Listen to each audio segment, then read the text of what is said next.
Wa 'an Ibnu Abbas radhiyallahu anhu anna an-nabiy sallallahu alaihi wasallam ba'atha Mu'adhan radhiyallahu anhu ila al-Yaman faqala ad'uhum ila shahadati an la ilaha illallah wa anni rasulullah fa innahum ata'uka lidzalik fa'alimhum anna Allah ta'ala iftarada 'alaihim 5 salawatin في كل يوم وليلة فإنهم أطاعوا لذلك فأعلمهم أن الله افترض عليهم صدقة تؤخذ من أغنيائهم وترد على فقرائهم متفق عليه.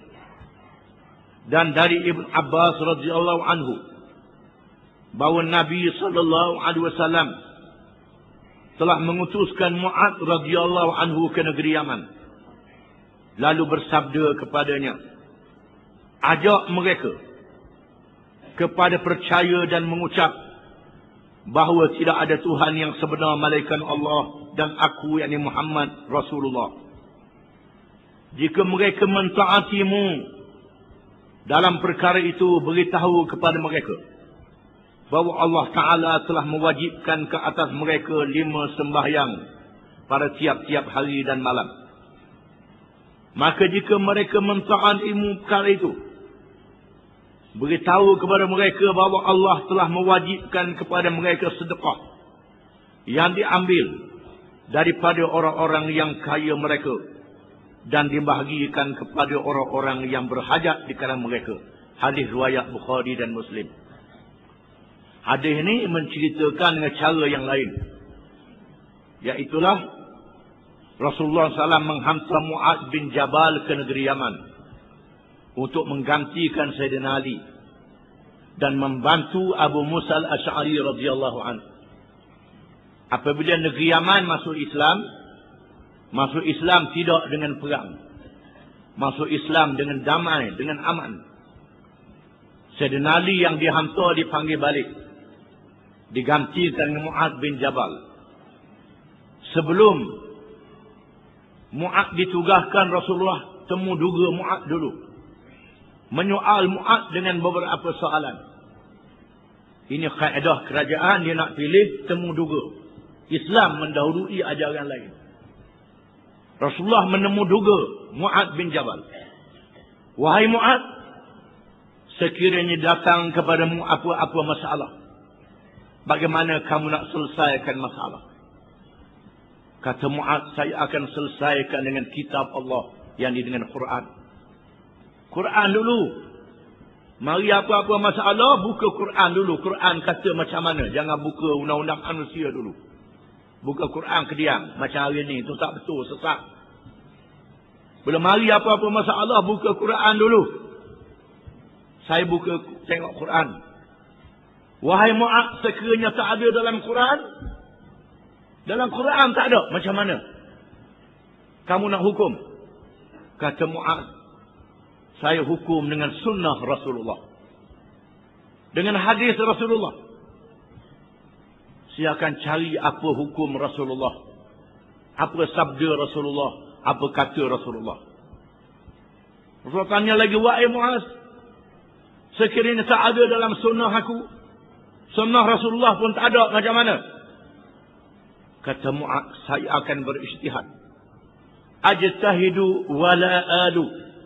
Kata Mu'adz, ajtahidu wala alu. Saya berijtihad dan saya tidak menyimpang, tidak cuai daripada apa yang diajar oleh Rasulullah sallallahu alaihi wasallam. Yani saya berfikir, saya mesyuarat, saya mengkaji. Kalau tak ada dalam Quran, tak ada dalam hadis, baru mesyuarat, baru kaji. Ni pakai akal dia dulu, baru cari Quran. Ini jadi nano, jadi sesak lah. Sebab mana berlaku hari ni. Rosok. Orang curi, Tuhan kata kerak tangan, cari hukum manusia dulu. Hukum Allah Ta'ala tinggal. Bila dalam bak nak gokmo fitih, tak ada jalan, baru cari hukum Allah Ta'ala macam mana. Suruh semaya hajat, minta tolong dengan Tuhan. Bila buntu, baru cari Tuhan. Ini kacau tak betul. Orang mula-mula dengan Tuhan selalu. Ini cara yang diajar oleh Nabi SAW kepada sahabat dia. Mu'ad kata, setelah tak ada dalam Quran, tak ada dalam hadis, baru saya berijtihad. Saya mengkaji dengan mendalam, bermesyuarat, buat macam-macam. Lalu Rasulullah SAW menepuk Mu'ad, tepuk dada Mu'ad. Setengah riwayat kata tepuk bahu Mu'ad dan bersabda, Alhamdulillahilladzi waffaqa Rasulillah bima yurdi Rasulullah. Segala puji bagi Allah, Tuhan yang telah memberi petunjuk kepada utusan Rasulullah dengan apa yang diradai oleh Rasulullah. Rasulullah suka hati bila Mu'ad jawab begitu. Kemudian barulah hadis ini. Rasulullah kata, wahai Mu'ad, kamu akan pergi ke negeri Yaman. Di negeri Yaman itu ada golongan ahli kitab. Bukan saja orang jahiliah macam orang Mekah. Ini orang ahli kitab, orang alim. Orang alim berkenaan dengan kitab-kitab zaman dulu. Orang Yahudi ada di Yaman. Orang Kristian ada di Yaman. Kamu akan bertemu dengan puak-puak ahli kitab ni. Wahai Mu'ad, ud'uhum ila syahadati an la ilaha illallah wa anni Rasulullah. Yang pertama, ajak mereka masuk Islam. Ini yang pertama. Masuk Islam tu ialah mengucap dua kalimah syahadah. Ini yang pertama beritahu ke mereka. Aku naik saksi, aku ikrar dengan lidah aku dan aku percaya bahawa tidak ada Tuhan yang sebenar melainkan Allah dan Muhammad itu Rasulullah. Ini yang pertama dulu. Ini yang pertama diajar dulu, wahai Mu'ad. Setelah mereka mengucap dua kalimah syahadah, mereka taat. Fa'inhum ata'uka lidzalik fa'alimhum anna Allah Ta'ala aftarada 'alaihim khamsa salawatin fi kulli yawmin wa laylah. Jika sekiranya mereka taat dalam perkara itu, yakni mereka mengucap dua kalimah syahadah, engkau beritahu kepada mereka bahawa Allah mewajibkan kepada mereka sembahyang 5 waktu sehari semalam. Fa'inhum ata'u lidzalik, maka jika sekiranya mereka mentaatimu dalam perkara itu, nampak dah mereka semayang, mereka terima semayang 5 waktu dan mereka semayang, fa'alimhum anna Allah aftarad 'alaihim sadaqatan tu'khadhu min aghniyaihim wa turaddu 'ala fuqara'ihim. Beritahu kepada mereka bahawa Allah mewajibkan kepada orang-orang yang kaya di kalangan mereka membayar zakat, sedekah yang wajib. Tujuannya ialah untuk dibahagikan kepada orang fakir, yang orang yang berhajat di kalangan mereka. Beritahu kepada mereka. Sambungan hadis ini dalam riwayat yang lain, wa iyyaka wa karaima amwalihim fattaqi da'watal mazlum fa innahu laysa bainaha wa bainallahi hijab. Wahai Mu'ad, jangan engkau ceroboh harta mereka. Setelah mereka keluar zakat, jangan ambil lebih pada itu. Jangan ceroboh harta mereka. Jangan buat zalim. Jauhlah kamu daripada doa orang yang kena zalim. Kerana doa orang yang kena zalim itu tidak ada hijab, tidak ada dinding di antaranya dengan Allah Subhanahu wa taala. Jangan rapah harta mereka, jangan buat zalim. Kalau buat zalim, doa mereka diterima di Tuhan, wahai Mu'az. Kena jaga. Ini adab yang diajar oleh Nabi SAW, dan kita tengok molek-molek adab ini. Salah satu daripadanya ialah zakat diwajibkan. Diambil daripada orang yang berada dan dibahagikan kepada mereka yang memerlukan pertolongan. Quran menghuraikan 8 jenis mereka yang berhak menerima zakat. Iaitulah orang fakir, orang miskin, amil ialah orang yang memungut zakat.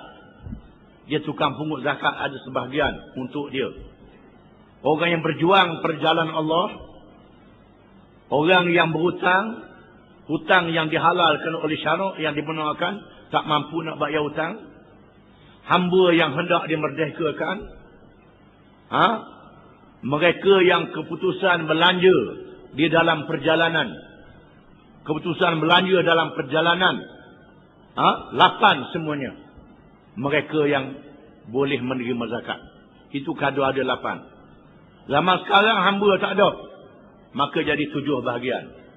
Jadi 7 bahagian kalau hamba tak ada. Orang yang berhutang yang patut tak ada. Maka jadi 6 bahagian. Begitulah seterusnya.